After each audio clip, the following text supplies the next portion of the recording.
Delhi blast case से ये वही जगह जहां पर मेरे पीछे आप देख भी सकते हैं कि अभी ये जहां ब्लास्ट वाली जगह से थोड़ी ही दूरी पर मैं यहां मौजूद हूं और यहां पर जो धमाका हुआ था वो धमाका कितना जोरदार था, इसी से जुड़ी ये बड़ी खबर है कि अब भी मानव अंग मिल रहे हैं और इस इलाके से दूर दूर तक कई जगहों पर मानव अंग पहले भी मिल चुके हैं और आज भी एक मानव अंग मिला है। लाजपत राय मार्केट से ये बॉडी पार्ट बरामद हुआ है। लाजपत राय मार्केट से मिला है। दिल्ली पुलिस मौके पर है। एफएसएल की टीम को भी मौके पर बुलाया गया है और जांच पड़ताल की जा रही है। इस पर बात कर लेते हैं, सुशील हमें अपडेट करेंगे। सुशील, ताजा अपडेट क्या?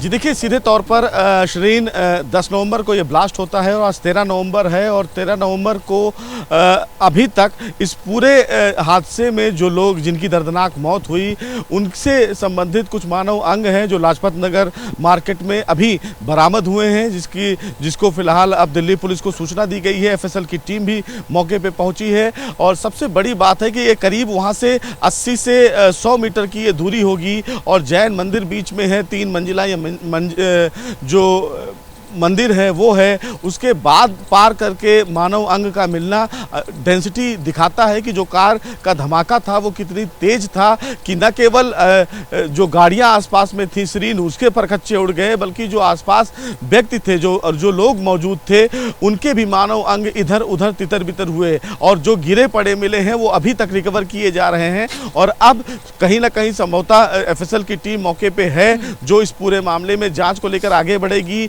और उस मानव अंग का अब डीएनए सैंपल मैच कराया जाएगा ताकि ये पता लगाया जा सके कि ये किस व्यक्ति का फिलहाल मानव अंग है। लेकिन तस्वीर बेहद भयानक रही होगी उस समय जब ये दर्दनाक हादसा हुआ और ब्लास्ट की डेंसिटी कितनी ज्यादा रही होगी कि मानव अंग अगर 100 मीटर दूर अगर आकर गिर रहे हैं तो कितनी तीव्रता से ये ब्लास्ट रहा होगा। जहां पर वो मानव अंग, वो बॉडी पार्ट मिला है, जहां पर धमाका हुआ, जिस जगह पर वो कार ब्लास्ट हुई और उससे कितनी दूरी उस जगह की है जहां पर वो मानव अंग मिला है। और ये कहीं ना कहीं ये भी साफ करता है कि देखिए अभी तो हम जांच का पूरी होने का इंतजार करेंगे, हम ये देखेंगे कि भाई कौन सा विस्फोटक इस्तेमाल हुआ था, लेकिन ये तो तय है कि धमाका बहुत जोरदार था और किस तरीके की इंटेंसिटी उसकी थी कि इतनी दूर तक अब भी मतलब 60 घंटे के बाद भी बॉडी पार्ट बरामद हो रहे हैं। श्रीनगर तस्वीरों के माध्यम से मैं आपको दिखाऊं तो देखिए ये सामने रेड लाइट है। रेड लाइट पर जो I-20 कार है उसमें ब्लास्ट होता है और रेड लाइट के अगर पीछे देखें तो ये जैन मंदिर आपको तस्वीरों में दिख रहा होगा और इसी जैन मंदिर के पीछे शरीन जो है वो लाजपत राय मार्केट है। इस पूरे मंदिर को सोचिए ब्लास्ट की डेंसिटी कितनी रही होगी कि इस पूरे मंदिर को, और ये बड़ा मंदिर है, ऐसा भी नहीं है कि छोटा मंदिर है, इस पूरे मंदिर परिसर को क्रॉस करके लाजपत राय मार्केट जो है इस मंदिर के पीछे पड़ता है और यहाँ पर आकर गिरता है। यानी कि करीब 100 मीटर की ये पूरी दूरी रही होगी और 100 मीटर की दूरी 3 मंजिला बिल्डिंग को क्रॉस करके मानव अंग का गिरना बीच मार्केट के छत पर, ये कहीं ना कहीं बेहद गंभीर है। और सबसे बड़ी बात है जो इस पूरे धमाके की तीव्रता को दिखाता है जिसमें 12 लोगों की दर्दनाक मौत हुई, यही वो पूरा मार्केट है शरीन जो मैं आपको तस्वीरों में दिखा रहा हूं, जहां पर फिलहाल जो एफएसएल की टीम है, दिल्ली पुलिस की टीम है, वो मौके पे है और अब इस पूरे इलाके में जांच की जा रही है। आप देख भी सकती होंगी तस्वीरों में दिल्ली पुलिस की तमाम जो टीमें हैं वो मौके पे हैं और यहीं पर फिलहाल ये जो मानव अंग है वो मिला है। तो इतनी दूरी कुल मिला के शरीन है, यानी कि 100 मीटर की ये दूरी रही होगी तकरीबन ब्लास्ट साइट से लेकर यहाँ तक जहाँ पर ये मानव अंग मिला।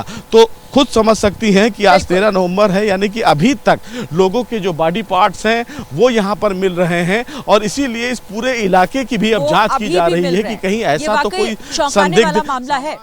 ठीक है, आप रहिएगा मेरे साथ और देखिए अब एक बार फिर से व्हाइट कॉलर टेरर मॉड्यूल जो एक नई तस्वीर निकलकर सामने आई है, कैसे अब इस दहशतगर्दी में डॉक्टर्स, इंजीनियर्स, इस तरह के लोग शामिल हो रहे हैं और इसी पर डॉक्टर शाहीन जो इस पूरे मामले में एक अहम किरदार साबित हो सकता है, क्योंकि अभी तक जिस तरीके से खुलासे हो रहे हैं, डॉक्टर शाहीन की तस्वीर भी साफ हो रही है। इस पर देखिए अब डॉक्टर शाहीन का एक कानपुर कनेक्शन भी सामने निकल कर आया है।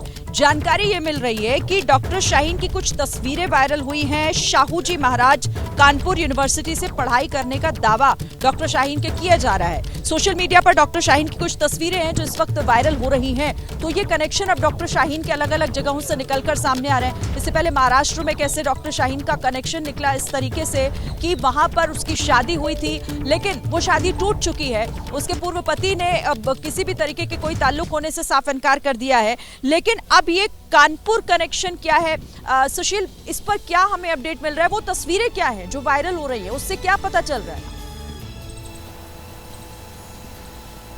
जी देखिए श्रीन, सबसे बड़ी बात है कि इस पूरे मामले में जिस तरह से डॉक्टरों पर शिकंजा कस रहा है, उसमें आगरा, सहारनपुर और अब कानपुर, यानी कि कानपुर के जो डॉक्टर हैं शाहिद, उनके भी रोल पर एक बड़ा सवाल है कि क्या उनका संपर्क शाहिना शहीद जो है उससे था या वो उमर के संपर्क में था। इन तमाम पहलुओं पर फिलहाल जांच एजेंसी को लगातार जो इनपुट्स मिल रहे हैं उसके आधार पर काम कर रही है।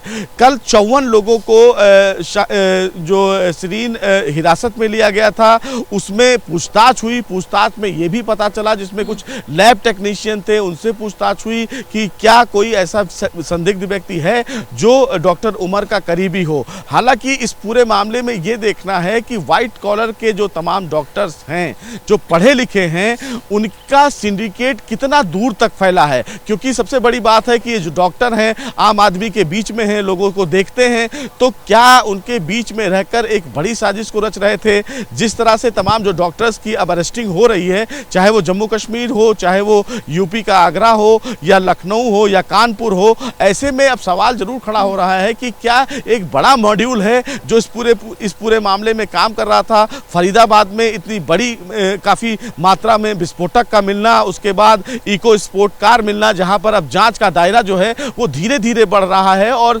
निश्चित रूप से एनआईए जिस तरह इस पूरे मामले में जांच कर रही है, और न केवल एनआईए श्रीन, तमाम जो देश भर की जांच एजेंसियां हैं, चाहे वो यूपी एटीएस हो, दिल्ली पुलिस की जो स्पेशल स्टाफ हो, एटीएस हो, ये तमाम जो एजेंसियां हैं वो जांच करके इस पूरे मॉड्यूल को क्रैकडाउन कर रही हैं। और सबसे बड़ी बात है कि तमाम जो लोग डॉक्टर उमर से मिले हुए थे, जो डॉक्टर उमर के संपर्क में थे, उन तमाम लोगों की अब तलाश भी की जा रही है। और इसी के मद्देनजर फरीदाबाद में भी एनआईए की टीम, एनएसजी की टीम मौजूद है और ये पता लगाने की भी कोशिश कर रही है कि क्या जो गाड़ी वहां पर पार्क की गई थी, वो पार्क करने वाला शख्स कौन है, क्या कोई उसको जानता है या नहीं जानता है। इन तमाम पहलू पर श्रीन जांच आगे बढ़ रही है। इस पूरे मामले में तमाम ऐसे डॉक्टर्स भी जांच एजेंसी के रडार पे हैं जो शाहिना शहीद, डॉक्टर उमर या शाहिद, ये तमाम लोगों के संपर्क में थे। अगर थे तो उनसे क्या बातचीत होती थी, किस मामले पर बातचीत होती थी, इन तमाम पहलुओं पर एनआईए उनसे पूछताछ कर रही है। लेकिन एनआईए को इस पूरे मामले में श्रीन सबूत अहम मिले हैं, इसलिए तमाम जो कड़ियां दर कड़ियां हैं वो जुड़ती जा रही हैं और तमाम डॉक्टर्स के जो नाम हैं वो सामने आ रहे हैं। तो आप समझिए श्रीन की जैशे मोहम्मद का ये जो मॉड्यूल था, जो मॉड्यूल पर शायद सुरक्षा एजेंसियों की नजर ही ना पड़े, उन्होंने एक नया ब्रिगेड तैयार किया कि डॉक्टर्स, वो भी पढ़े लिखे संपन्न डॉक्टर्स, जिनको फिलहाल रेडिकलाइज किया गया भारत में एक बड़ी साजिश को अंजाम देने के लिए। लेकिन समय से पहले जांच एजेंसियों ने इस पूरे मॉड्यूल को क्रैकडाउन ही नहीं किया, बल्कि काफी मात्रा में जो एक्सप्लोसिव हैं, जो संदिग्ध एक्सप्लोसिव है, उसको भी उन्होंने बरामद किया। तो ऐसे में कहीं ना कहीं उमर की जो घबराहट थी, जो कहीं ना कहीं हड़बड़ाहट थी, वो सामने नजर आई। और जिस तरह से तुर्कमान गेट में अब उसकी जो फोटो है वो सामने, जी जाहिर है, और वो इन तमाम तस्वीरों के बाद भी साफ हो रहा है कि कैसे ये हड़बड़ाहट और कैसे वो लगातार उस गाड़ी में बैठकर जगह जगह घूम रहा था। ये तस्वीरें भी आई हैं, लेकिन कई वीडियो भी नए आ रहे हैं। सुशील, एक बार एक वीडियो अपने दर्शकों को हम दिखाते हैं। जिस शाम यहाँ पर वो धमाका हुआ था, जिस धमाके के बाद पूरी दिल्ली नहीं बल्कि पूरे देश में उसकी गूंज साफ सुनाई अभी भी दे रही है, कई सवाल खड़े हो रहे हैं। उसका एक नया वीडियो सामने आया है, जिस वीडियो में साफ दिखाई दे रहा है कि कैसे इस एरिया में, जहां अभी सन्नाटा पसरा हुआ है, यहाँ गाड़ियों की कतारें लंबी लंबी देखी जा सकती थी। धीरे धीरे गाड़ियां आगे बढ़ रही हैं। आप जरा तस्वीरें देखिए। जिस वक्त धमाका हुआ 6:52 का ये वीडियो बताया जा रहा है। इस वीडियो में लाल किले के आसपास जाम होने की वजह से कई गाड़ियां ऐसी थी जो बहुत धीमी गति से आगे बढ़ रही थी, और उसी बीच वो i20 कार भी साफ इस वीडियो में नजर आ रही है, जो गाड़ियों के साथ साथ धीरे धीरे आगे बढ़ रही है। i20 कार के आगे कई ऑटो रिक्शा मौजूद हैं। उस कार के आजू बाजू भी कई ई रिक्शा और साथ ही पीछे एक बस भी साफ दिखाई दे रही है। तभी अचानक से धीरे धीरे आगे बढ़ता हुआ ये ट्रैफिक, लेकिन अचानक से होता है एक जोरदार धमाका और सब कुछ आग के गोले में तब्दील हो जाता है। ये धमाका इतना भीषण था कि रेड लाइट पर लगे हुए कैमरे टूट गए, कंट्रोल रूम के सारे कैमरे बंद हो गए, आसपास की गाड़ियों के परखच्चे उड़ गए और सिर्फ इन तस्वीरों में धुआं और धुएं का गुबार ही साफ दिखाई दे रहा है। लोग इधर उधर भागते हैं, किसी को कुछ समझ नहीं आता कि आखिर ये हुआ क्या है। तस्वीरों के जरिए आप उस शाम की आप समझिए कि कैसे दहशत उस वक्त वहां के लोगों के मन में बैठ गई होगी जो वहां पर मौजूद थे।